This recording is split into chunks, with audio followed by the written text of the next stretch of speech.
በመድረኩ ላይ የእንኳን ደህና መጣችሁ ንግግር ያደረጉት የጠምባሮ ልዩ ወረዳ ዋና አስተዳዳሪ ኢንጂነር ሀብታሙ በላይነህ ልበሰፊዎቹ የበጎ አድራጎት ህብረት ማህበራዊ ሚዲያን ለበጎ ዓላማ በመጠቀም በልዩ ወረዳው ከመንግስት ጎን በመሆን ዘርፈ ብዙ ስራዎችን እየሰሩ እንደሚገኙ ተናግረዋል። በአንድነት ብዙ ነገሮችን ማድረግ ይቻላል። የተባበሩ ክንዶች ብዙ ነገሮችን መቀየር ይችላሉ። ብዙ ተአምር ማስራት ይቻላል። ስለዚህ ልበሰፊ ማህበር ጠምባሮ ላይ በሚደረጉ ልማቶች ላይ እጃቸውን አስገብቶ ብዙ ስራዎችን ከመስከረም ወር ጀምረው እየሰሩ ነው ያሉት ዋና አስተዳዳሪው አክለውም ከዚህ ቀደም የጠምባሮ ብሔረሰብ የተለያዩ ባህላዊ የእርቅ የምርቃትና ሌሎችንም ባህላዊ ኪዋኔዎችን በሚያደርግበት በልዩ ወረዳው ከሚገኙ መስህቦች አንዷ በሆነችው በታሪካዊቷ ደገሌ ስር ሆነን የአባቶችን ምርቃት መቀበላችን ተያይዘን መልማትና መለወጥ እንድንችል የሚኖረው አስተዋጽኦ የጎላ ነው ብለዋል።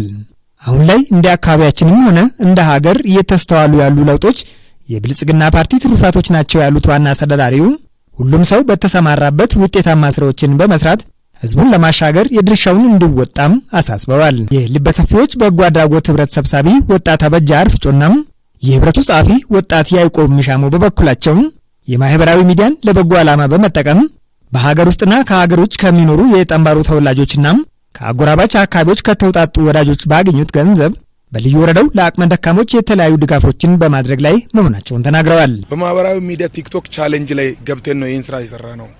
እኛ ወጣቶች ባለንበት አካባቢ ሆነን ለሀገራችን ልማት ብሎም ለአካባቢያችን ማህበራዊ ሚዲያን ለበጎ ዓላማ በመጠቀም ነው ይህን ስራ የሰራ ነው። የአካባቢ ወጣቶች በተለይ ደግሞ ከሀገር ውጭ የሚኖሩ ወጣቶች ለምን በአካባቢያችን ባሉ በጠምባሮ ሽማግሌዎች ምርቃት አንቀበልም ብለው እነሱ ስፖንሰር አድርገው ምርቃቱን ለመቀበል ነው ከአባቶቻችን ማለት ነው። አካባቢው ማህበረሰቡም ይጠቀማል፣ መንግስታችንም ደግሞ ተጠቃሚ ይሆናል ማለት ነው። መንግስት ያልደረሰበትን ወጣቱ በዚህ መንገድ መድረስ ይችላል ማለት ነው። በምርቃት መርሃ ግብሩ ላይ የተገኙት በኢፌድሪ የህዝብ ተወካዮች ምክር ቤት የጠምባሮ ብሔረሰብ ተወካይና በምክር ቤቱ የጤና ማህበራዊ ባህልና ስፖርት ጉዳዮች ቋሚ ኮሚቴ ምክትል ሰብሳቢ ዶክተር ታደለ ቡራቃም ማህበራዊ ሚዲያ አገርን ለመገንባትም ሆነ ለማፍረስ ትልቅ አቅም ያለው መሆኑን አመላክተዋል። ይሁን እንጂ በልዩ ወረዳው ማህበራዊ ሚዲያን ለበጎ ዓላማ በመጠቀም እየተሰሩ ያሉ ዘርፈ ብዙ የልማት ስራዎች ሊበረታቱ የሚገባቸው ናቸው ብለዋል። እንደ ጠምባሮም ሆነ እንደ ሀገር በለውጡ መንግስት የተገኙ እድሎችን በመጠቀም የሀገሪቱን ብልጽግና እውን ለማድረግ በየመዋቅሩ ያለው ሁሉም መልካም ስራን በመከወን የዜግነት ግዴታውን ሊወጣ እንደሚገባም ዶክተር ታደለ መልእክታቸውን አስተላልፈዋል። በርካታ ነገሮችን የጠምባሮ ህዝብ የብልጽግና ትሩፋት ከሆኑት ወይንም ብልጽግና ያመጣቸውን በጎ ነገሮችን እየተቋደስን ነው፣ እየተካፈልን ነው እንደ ሀገር። ይሄ ትልቅ እድል ነው፣ ትልቅ ነጻነት ነው።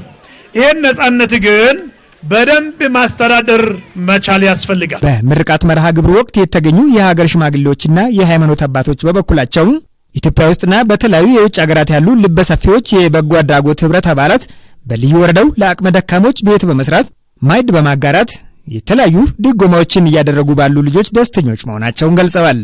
ሽማግሌዎቹ አክለው ልበሰፊዎችንና መላውን የጠምባሮን ትውልድ በመመረቅ ሁሉም ያለ ልዩነት በመንግስት ጎን በመቆም የአካባቢውን ልማት ለማሳለጥ በሚደረጉ ጥረቶች የዜግነት ግዴታውን ሊወጣ እንደሚገባም ጥሪያቸውን አስተላልፈዋል። በመርሃ ግብሩም በፌዴራል በክልልና ሌሎችም መዋቅሮች የሚገኙ የብሔረሰቡ ተወላጅ የመንግስት የሥራ ኃላፊዎች፣ የሀገር ሽማግሌዎችና የሃይማኖት አባቶች እንዲሁም ጥሪ የተደረገላቸው አካላት ተሳትፈውበታል።